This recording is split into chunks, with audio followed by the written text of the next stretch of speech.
Ever wonder who this guy was? Probably not, and that's why you're watching this. His name is Medgar Evers, an important figure to the civil rights movement. So this hunk of a man was born in Decatur, Mississippi at the ripe old age of 0.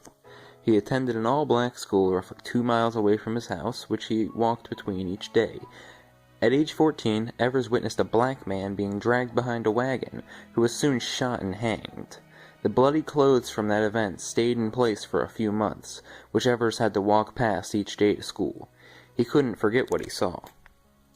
In 1943, he served in World War II. Segregation in the army angered Evers while he served, but he still went with it. He fought in the Battle of Normandy, and at the end of the war he was discharged and sent back home, just to find the people still hated him. He tried to register to vote, but was stopped by an angry white mob, with guns. When 1946 rolled around, he attended Alcorn A&M College in Lorman, Mississippi. During college, he met Merle Beasley, who he married on December 24th, 1951. That's one happy Christmas, if you know what I mean. During his senior year, he began attending a monthly interracial seminar in Jackson, Mississippi. At one of his meetings, he learned of the NAACP, which he soon joined. After he graduated, he and Merle moved to Mount Bayou, Mississippi, where he got hired as a life insurance agent. The life insurance company was owned by another civil rights activist, Theodore Roosevelt Mason Howard. His name is so long that he's just referred to as T.R.M. Howard, though. Howard was also the president of the Regional Council of Negro Leadership, which Evers got involved in.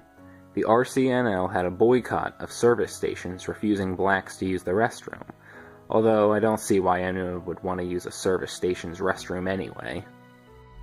They handed out stickers that read, "Don't buy gas where you can't use the restroom." Evers attended the RCNL's conference until 1954, when he applied to the University of Mississippi Law School in February of that year. His application got rejected because, well, it's Mississippi. After being rejected, he created a campaign in the NAACP to desegregate the school.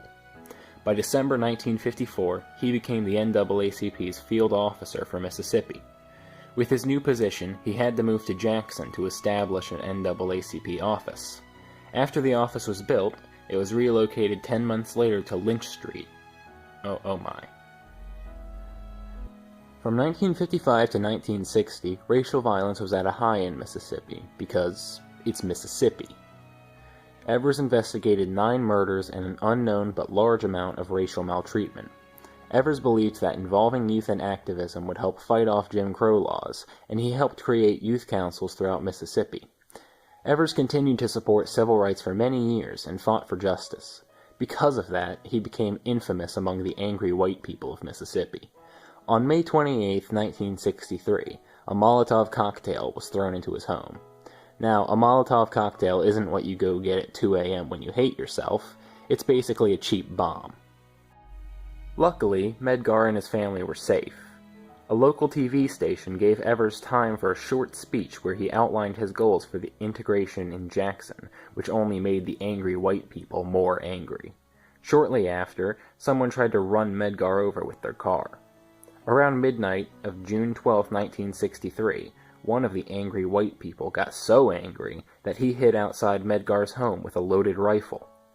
Medgar came home from a meeting carrying "Jim Crow Must Go" t-shirts to be greeted by a bullet to his heart. Evers was brought to a hospital where he soon died of blood loss and internal injuries. His funeral took place on June 19th with a crowd of more than 3,000 people. The killer, Byron de la Beckwith, was put on trial twice in 1964. Both times he walked free. It wasn't until 1994 when he was finally convicted.